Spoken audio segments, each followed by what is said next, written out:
हाय मित्रांनो, आज आपण बोंबलाची चटणी बनवणार आहोत. चला तर मग बोंबलाची चटणी बनवायला सुरुवात करूयात.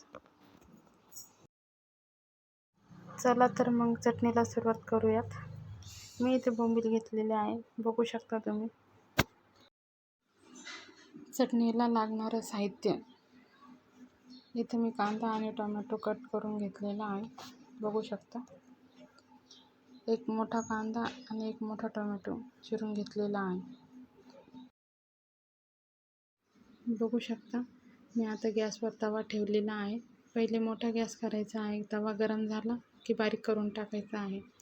बघू शकता बोंबीलचा कलर चेंज झाला. बोंबलाचा रंग बदलला की समजायचं की बोंबील भाजून झालेले आहेत. बघू शकता इथं बोंबीलचा कलर चेंज झाला. बोंबील भाजून झाले की लगेच पाण्यात टाकायचे आहेत. ते चांगले मऊ होईपर्यंत पाण्यातच ठेवायचे आहेत. चला आता चटणीची तयारी करूयात. इथं कढईमध्ये मी कांदा टाकलेला आहे. कांदा भाजताना तेल टाकायचे नाही.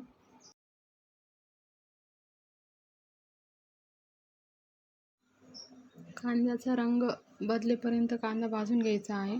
एकदा रंग बदलला की समजून घ्यायचं की कांदा छान भाजून झालेला आहे. बघू शकता कांद्याचा रंग बदललेला आहे.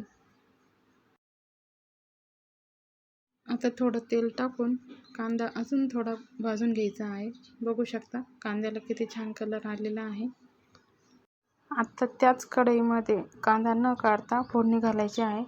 बघू शकता मी 2 पळी तेल टाकलेलं आहे. आता त्याच्यामध्ये 1 चमचा जिरे टाकायचे आहेत. जिरे टाकून झाले का लगेच हळद टाकायची आहे.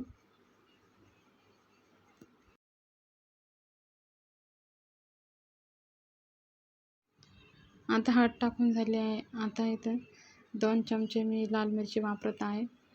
तुम्हाला किती तिखट पाहिजे त्यानुसार तुम्ही मिरची घालू शकता.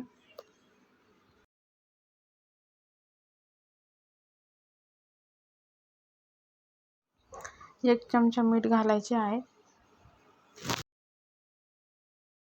लगेच त्यात कट केलेले टोमॅटो घालून घ्यायचे आहेत. टोमॅटो घालून झाल्यानंतर ते छान फ्राय करून घ्यायचे आहे. टोमॅटो एकजीव होईपर्यंत परतून घ्यायचे आहे. प्युरी तयार होत नाही तोपर्यंत.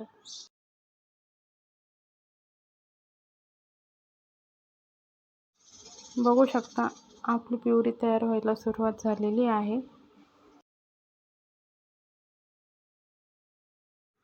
आता आपण बोंबील भिजवलेले त्यात सोडून द्यायचे आहे.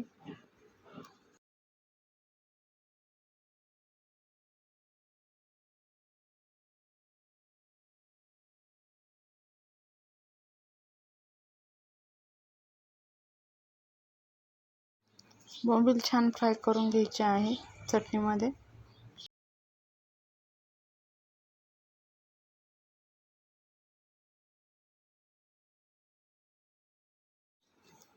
आणि थोडं थोडं करून पाणी घालायचे आहे. बघू शकता.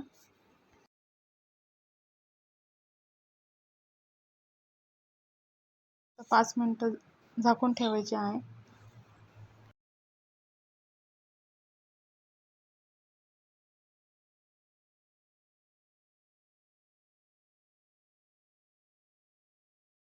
बघू शकता छान कलर आलेला आहे. आता गॅस बंद करून टाकू आणि थोडंसं थंड व्हायला ठेवून देऊ. आता आपली चटणी थंड झालेली आहे. बघू शकता किती छान कलर दिसत आहे.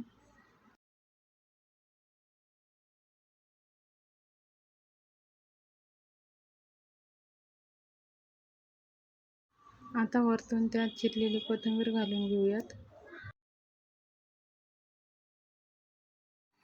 चला तर मित्रांनो या जेवायला आणि तुम्ही पण करून बघा आणि कमेंटमध्ये मला नक्की सांगा कशी झाली ते.